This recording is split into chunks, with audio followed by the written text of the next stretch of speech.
Details చూస్తే నెల్లూరు జిల్లా ఉదయగిరి నియోజకవర్గం వింజమూరు మండలం మెంట చిత్తపాలెం సమీపంలో 20 ఎకరాల మామిడి తోట దగ్ధమైంది. విద్యుత్ షార్ట్ సర్క్యూట్ వల్ల మంటలు చెలరేగి ఎండిపోయిన గడ్డిని అంటుకోవడం వలన కొన్ని మామిడి చెట్లు అగ్నికి ఆహుతాయి. సుమారుగా 7 లక్షల నష్టం వాటిల్లిందని మామిడి తోట యజమాని దొర్సనమ్మ తెలియజేశారు. ఈ మామిడి తోటను లీజుకు తీసుకొని సాగు చేస్తున్నాము అని, సుమారుగా 10 లక్షల మేర పెట్టుబడి పెట్టినామని, ఇక పంట చేతికి వచ్చే సమయంలో ఇలా జరగడం ఉన్న తీవ్ర నష్టం సంభవించిందని ఆమె లబోదిబోమంటున్నారు. ప్రభుత్వమే మమ్మల్ని ఆదుకోవాలని వారు వేడుకుంటున్నారు.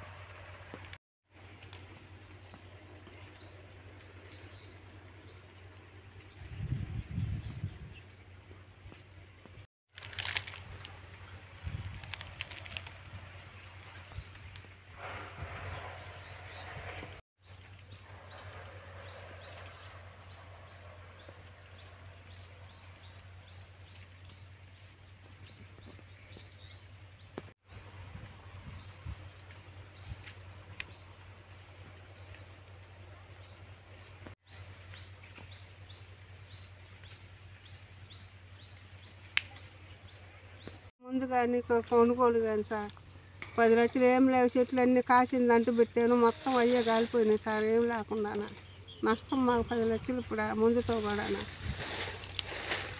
ఎట్ట చేయాలో అర్థం కాదు, చచ్చిపోదు అనిపిస్తుంది. నేను రామదాస్ గారి తోటలో పనిచేస్తాను.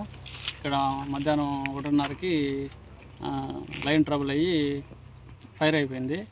అగ్నిమాపక శాఖ వాళ్ళకి ఫోన్ చేశాము, వాళ్ళు వచ్చి ఆరిపోయారు.